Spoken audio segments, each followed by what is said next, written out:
Good afternoon, folks. So we're back and we're here to talk about a couple of things. Most of these are questions that have come into me either in the comments or by email. Questions from people who are on the YouTube channel have specific questions. And I will attempt to answer those questions today, okay? So let's get on with the first one. All right. So the first one was a question relative to the picture of Caitlin Clark, her agent, and the players and coach of the New York Liberty chatting in the tunnel, okay? And the question arose that came up in this person's mind, will she end up in New York? She's in the second year of her contract. The Fever has the fourth-year option. Does CC have any options of getting out of that contract early? And if so, how early and what are her options? So to be perfectly honest with you, she has no options to get out of that contract. She could be traded. Her team could choose to trade her. That's an option. And the fact is that she signed a standard 4-year rookie contract, okay, at the rookie pay scale. And these contracts are near impossible to renegotiate or get out of. So the best thing I can tell you is that Caitlin Clark will be a free agent in 2027. That's what it looks like. She could be a free agent in 2027. There is no way for her to say, work in the offseason to get out of her contract. It just doesn't work that way. It's part of the collective bargaining agreement. It's a standard rookie contract, and it's standard rookie pay. Now, people have pointed out what DeWanna Bonner did to get out of the Fever. Okay, now, DeWanna Bonner has been in the league for years, so there's more leverage there. But DeWanna Bonner is not making any friends by doing what she did. Okay, she couldn't find a fit here. That's fine. Maybe she had something written into her contract. We don't know that. I don't know anything about DeWanna Bonner's contract with the Fever. You know, when you get to a certain level of playing and a certain amount of time playing in the sport, you have more leverage to write stuff into your contracts than a rookie does, coming straight out of college.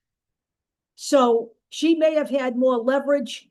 You know, what I heard and what I've been able to look and find doing research on the internet is that she didn't feel comfortable here, requested a trade. The Fever couldn't come up with a suitable trading partner, which in my mind means that they couldn't find a team to make a deal with, either that, one, had a good return on their investment with Bonner, or two, that Bonner was happy going to. So they basically waived her so that she could sign with any other team in the league for some kind of, I forget what the minimum was, but you know, she had a minimum, a maximum that she could sign for to hook up with another team. And then maybe she works out a contract there. But those options are not available to Caitlin Clark. So she is here. She is in Indiana. She was drafted by Indiana. She was happy about playing here. And I think we need to step back here for a minute and take a look at some stuff. No, I don't think Coach Parseltongue is a good coach in general, okay? It's not just she's not a good coach for Caitlin Clark. I don't think she's a good coach in general, okay?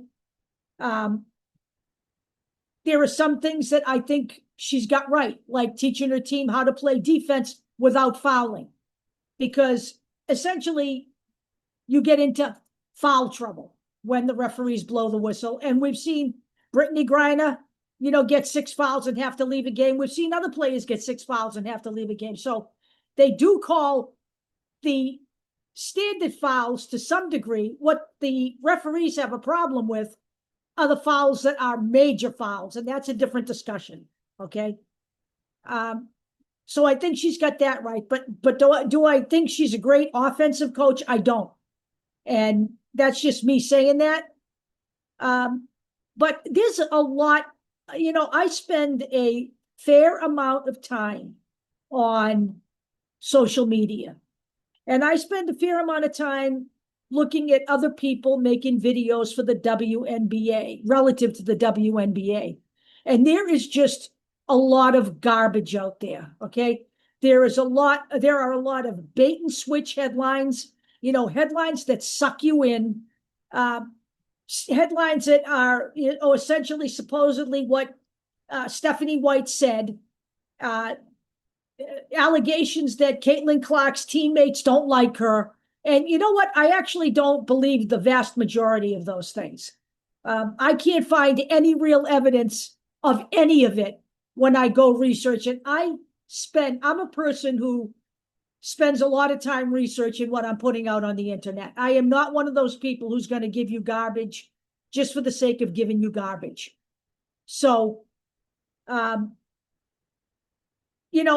steer clear of some sites, okay? There are clearly several people out there who are making videos about the WNBA who are misogynists. Several people out there who are making WNBA videos about Caitlin Clark, who are actually right-wingers who are using Caitlin Clark to advance their agenda. And she does not need that kind of help, okay? Those aren't people who care about Caitlin Clark.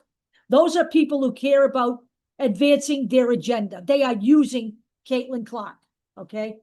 So I steer clear of all of that stuff. If I don't feel comfortable making a statement about something, I don't make the video.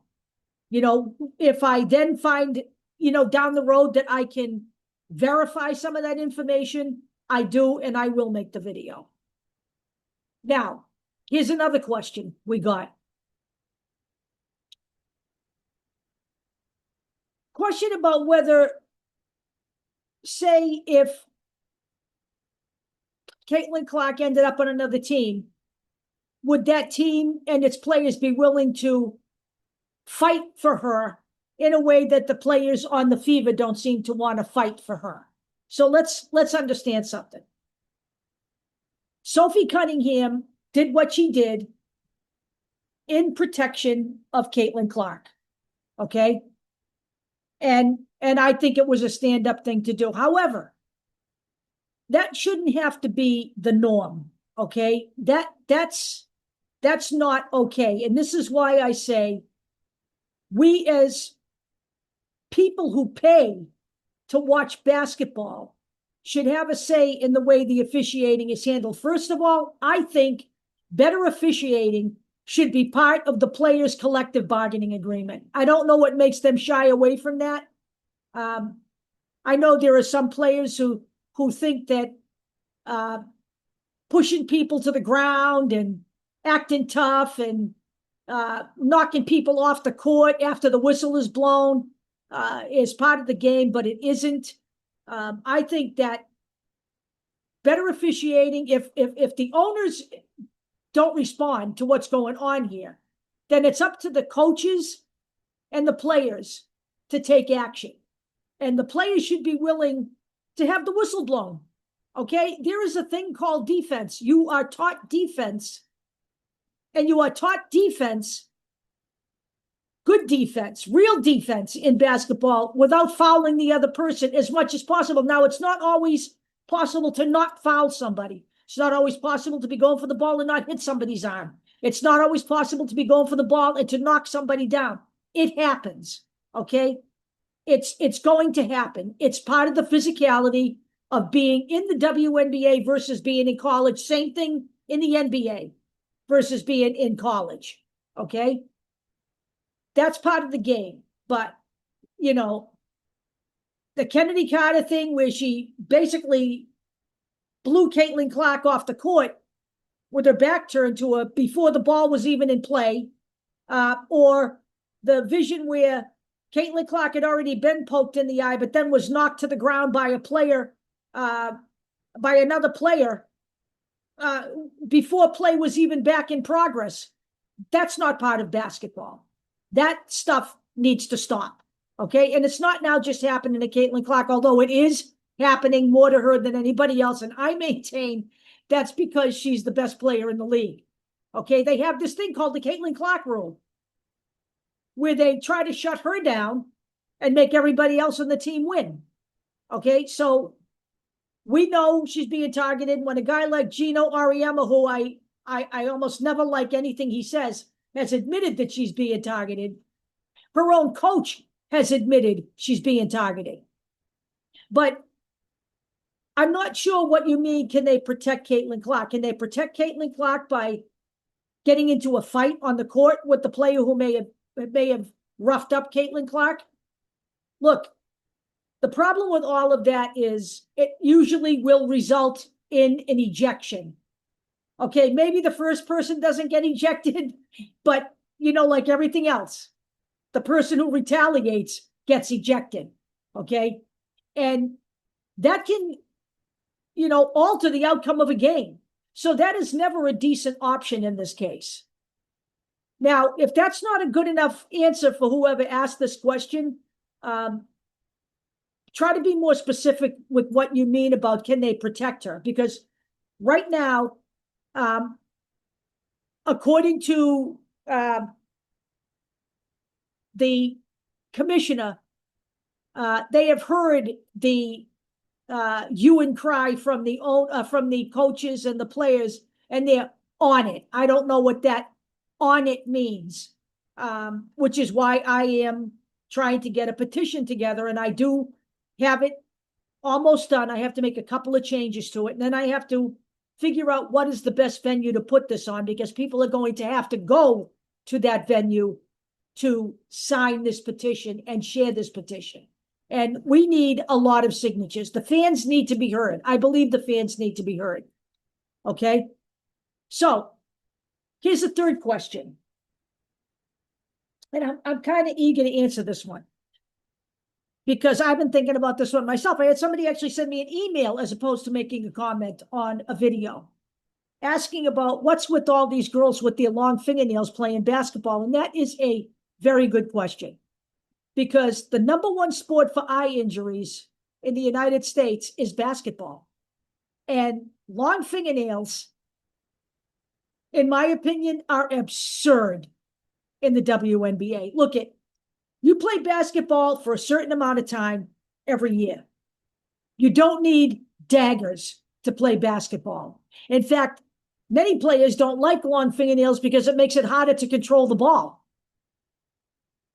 But in a league where eye poking seems to be the thing, people with long fingernails can do serious damage to another player's eye.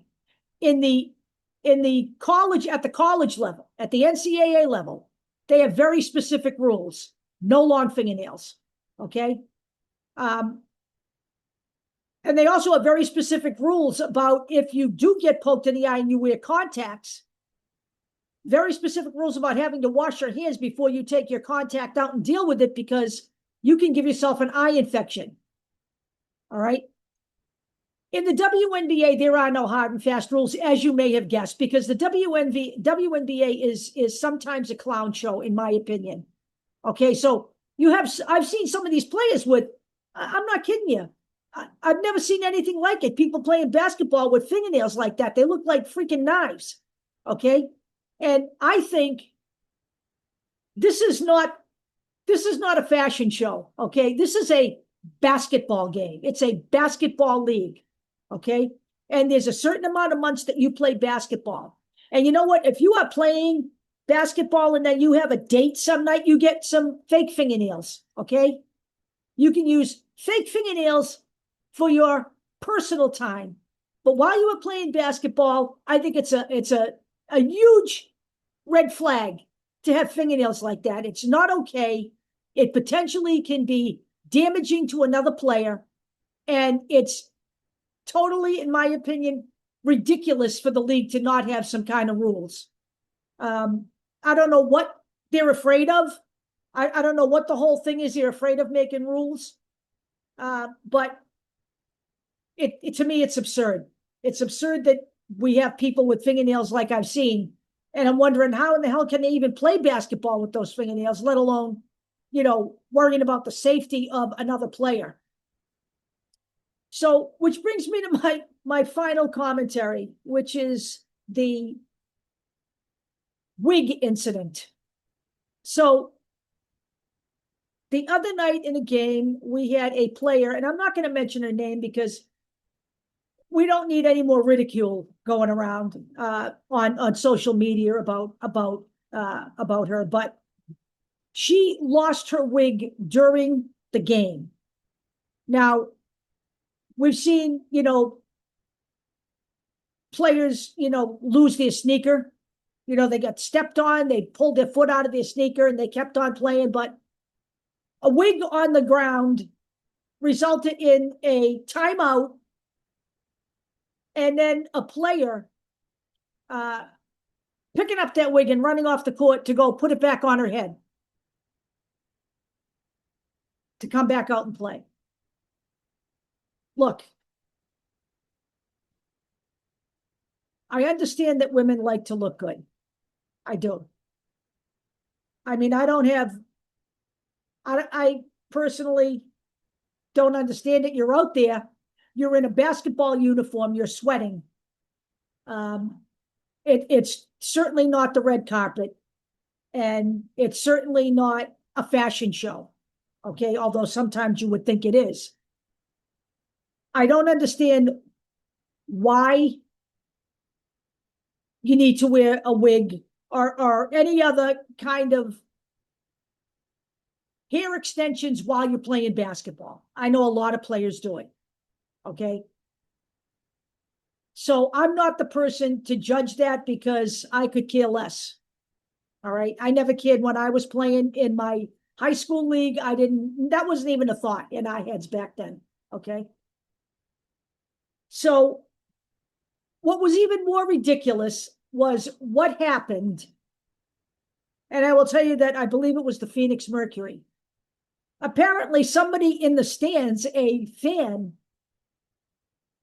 found it amusing and kind of, laughed and mocked the situation. And the Phoenix Mercury pointed the fan out to the referees, and that fan was ejected from the building.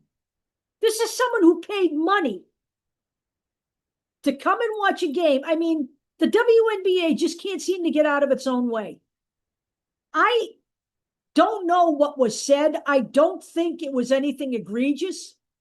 Maybe it was some kind of funny comment. The person was laughing, is what I was led to believe. That's all I can seem to find anywhere where I've read 7 stories on this. Okay, 7.